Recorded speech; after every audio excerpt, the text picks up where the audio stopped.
මිනිස්සුන්ට කාලෙකින් හම්බෙච්ච මේ ජීවිතේ අපි දන්නවද මැරිලා ගිහින් කොහෙ උපදීද කියලා.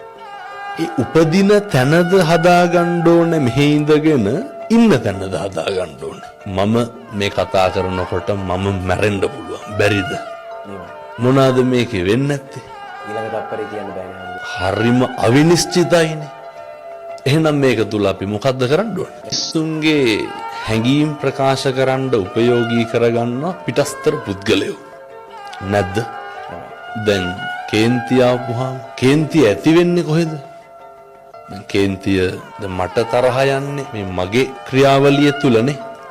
තේරුම් ගන්න පුළුවන් නම් මිනිස්සුන්ට ඒ ඇති වෙන කේන්තිය මම තුලින්ම නැති කරන්න ඕන කියලා. අපේ හිතේ ඇති වෙන කේන්තියට මොකටද පිටස්තරයෝ ගාව ගන්න? ඒකට වක් කියනවා මම බෑ. ඒක මගේ ඇති වෙච්ච කේන්තියක් නේද? ඒකට පිටස්තරයෝ සම්බන්ධ කරගන්න නරකයි.